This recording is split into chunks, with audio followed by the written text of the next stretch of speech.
Okay guys, back as promised with a little video on crystal gridding. I've been talking a lot about how we are continuously expanding and ascending and evolving and are more conscious of it than ever.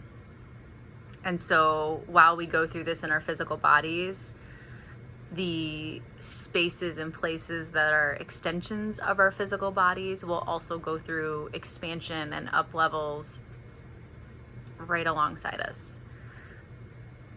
So in this process, it can be great to have tools like crystal friends to support us in this process. And with the crystals, they're also extensions of us, and we can set intentions and program them to do and be certain things. And they're happy to step into that role and assisting us and assisting our planet. So crystals are our friends. I have been working with crystals for 15 years, but I've been working with gridding my personal spaces in particular for like the last handful of years. And it really brings me a lot of joy.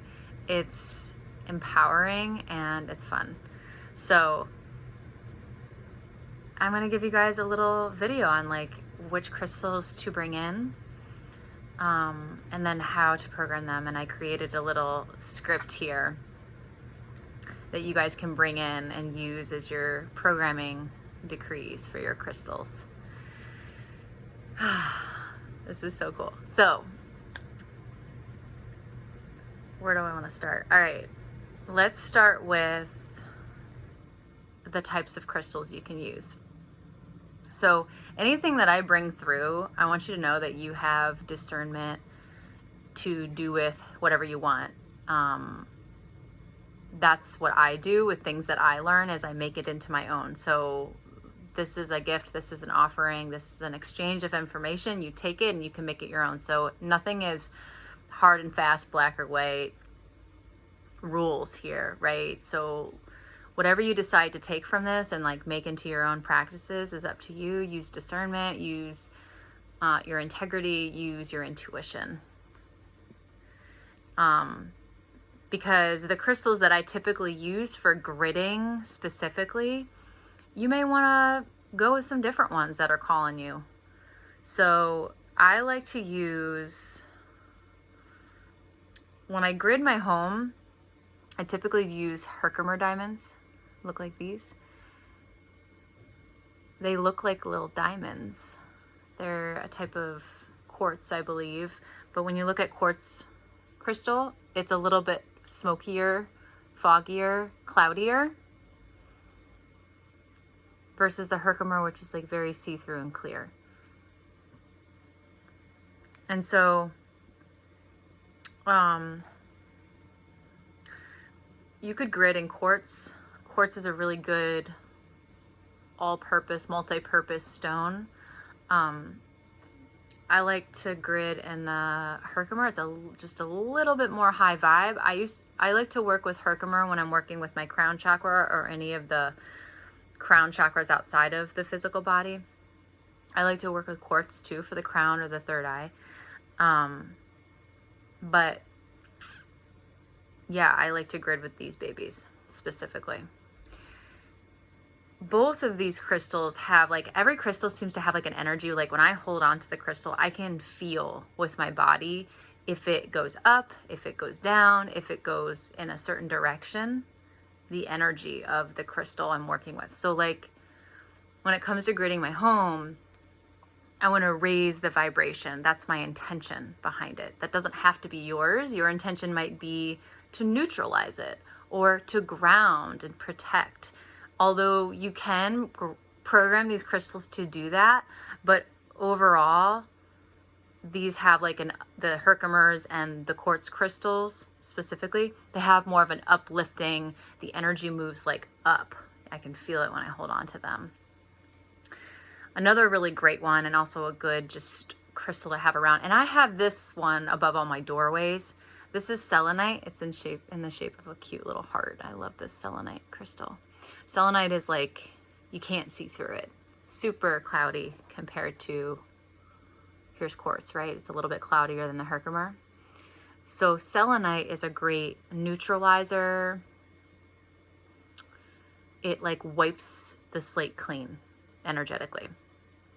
So neutralizer, balancing, and the energy moves. You see I keep doing this with my hand because that's what selenite feels like to me on an energetic level.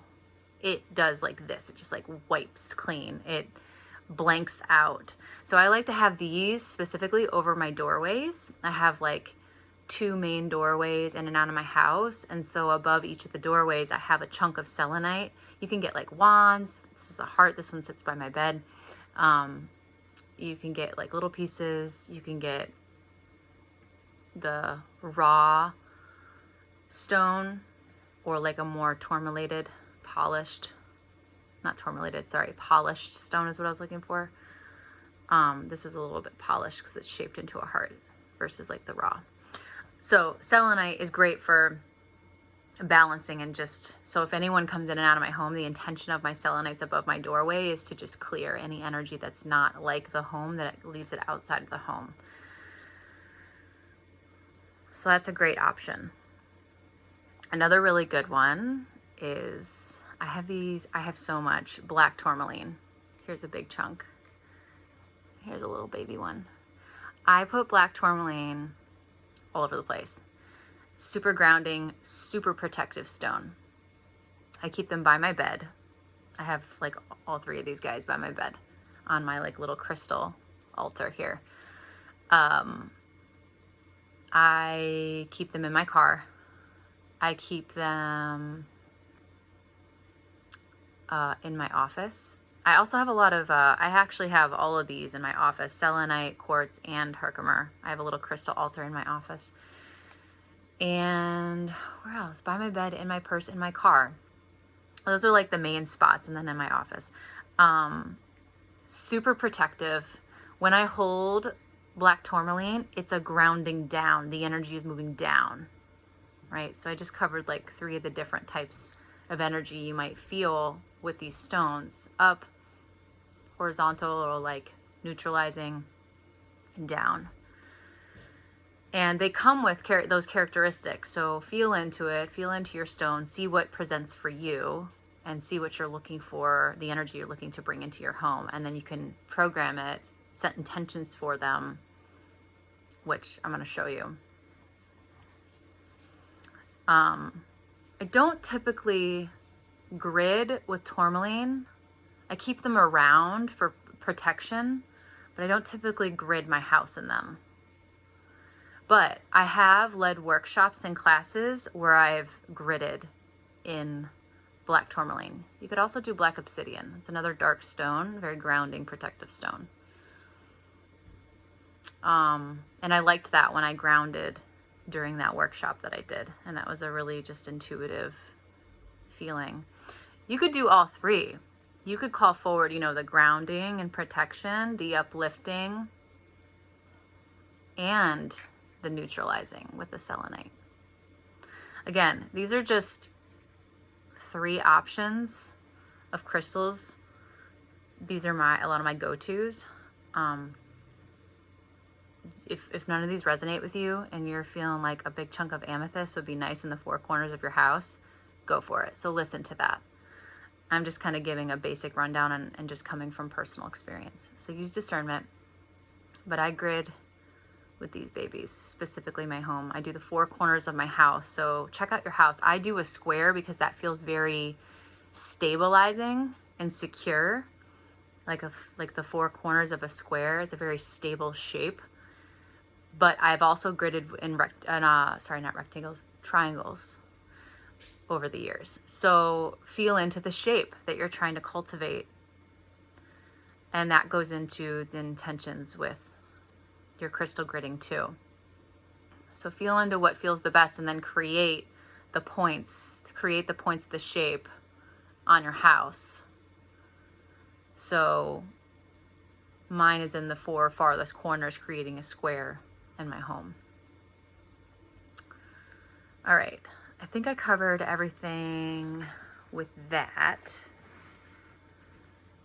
We're gonna get into the programming part, and then I'm gonna put the little script here that I created. I'm gonna put it in the comments or in the captions below so you can read it out loud if you end up doing this in your home and you wanna follow along with the script.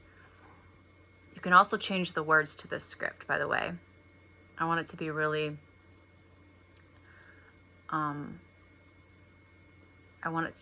authentic to you. So change it around. None of these are set in stone. Move with discernment with this whole process. I'm just giving you a nice template to work off of. So because I go through this, I've been grading for a while, and we go through upgrades, right? And we evolve, we change. The crystals change with us. So this is intuitive too. Like just recently, I've been doing a lot of cleansing, clearing, purging, releasing, expansion, right, within myself. And I could feel and hear my crystals in the corners of my home be like, we're ready. We need to be reprogrammed, right? We're ready to move with you. We're ready to hold the new light. So I scooped them all up, and I have to clear them from previous intention setting than I did, previous programming I did, because we're different now, right? We're setting the new tone. So you can clear and cleanse your crystals in many different ways. I'm going to give a couple of different examples and always do what feels best for you. I keep saying that over and over because I really want this to be your practice and I want to empower you in choice, right? So my favorite go-tos with clearing is I like to just take some sage, because sage is a great clearing, sage smudging. So I'll sage my crystals, and as I'm saging them, I clear them, I blank them out. And I hold that intention while I'm doing it, right? That I'm now clearing. And then I'll program them with my words and new intentions with my little decree here. And then afterwards, I'll take some Palo Santo or like my favorite incense, and I'll imbue it. I'll seal in, I'll consecrate those intentions, those new programs that I've activated the crystals with. We consecrate it with a second round of smudging. So Palo Santo or your favorite incense. So that's one thing you can do. Another one is moon water, full moon water. So you could do it during a new moon or a full moon, but full moons are about like releasing. So I'd say if it were me with this particular practice, clearing your crystals, I would do a full moon. So get a glass bowl, fill it up with some water, stick your crystals that you're going to grid your home with, or that you're ready to regrid your home with. Clear them by putting them in the water in the full moon at night, and then get them the next day, and then go through the programming process. Another thing you can do is sound. So you can clear your crystals with sound, any kind of forms of sound that feel right to you. Sound bowls, light language, or tuning forks. And then the last one is run your crystals under cold water, set them on a plate, fill the plate or a bowl with some salt. Salt extracts and purifies and clears. Rinse them off with the salt, dry them off. Put them in the earth, somewhere safe. Put them in the earth because crystals come from the earth. So put them back in the earth to be almost like reset. And let that be intuitive how long you leave them there, and pick them up when you're ready, and then get ready to program them. So those are, I think that was four different ways you can cleanse and clear your crystals. And this doesn't have to be for prepping them for gridding your home, but this is great for clearing whenever you feel like intuitively any crystals that you have. I utilize all these practices, and I let it be intuitive which ones I go for, which clearing rituals I go for. So I'm a big fan of having choices depending on where I am in the moment. Cool. Last bit here is the actual programming decree for crystal gridding your home in particular. Again, you can change these words around, but when you have your crystals and they have been cleared and everything, you've done your cleansing ritual, hold your crystals in your hands, the one that you're going to grid your home with. Take a big breath in and a breath out. Move into your heart center, and we'll set some intentions. So you'll repeat or change this around to fit your own words. I now clear and release any old or outdated programs that have been stored in these crystals. I now call in and program these crystals with a new assignment moving forward. I call in a new template that will support the newest and highest version of self, as well as my highest timeline moving forward. I program these crystals to move and expand with me across all time and space. And then if you want to add any extra intentions, you can do so. So with this one, I said, I'd like to sprinkle in extra intentions of calling forth and cultivating an environment of love, abundance, protection, peace, and divine support for the highest good. As within, so without, and so it is. And so I just kind of pause there with my crystals after I say that, imagining it going in and programming them energetically with my words. When it comes to setting intentions, as you probably heard, you're calling forward what you're wanting to cultivate in your living space or whatever space you're gridding. You want the crystals to embody that energy, that intention. And so they help hold that frequency in the home. Super fun, super powerful. When I'm done programming with my decrees and such, I will then go and place the crystals in their proper spaces, depending on the shape I chose to grid my home in. And that's it. That's it. It's a fun ritual. It's one of my favorites, and like I said, it's very intuitive how often I change them and reprogram them. I feel it, I know it, and so will you. So if you have any questions, you can ask in the comments below. I'm happy to answer. I hope I gave you a lot of good information to play around with. This stuff brings me such joy, and it's so much fun, and I love nothing more than to share the things that make me happy. So I hope you enjoy it too, and I'll see you guys soon.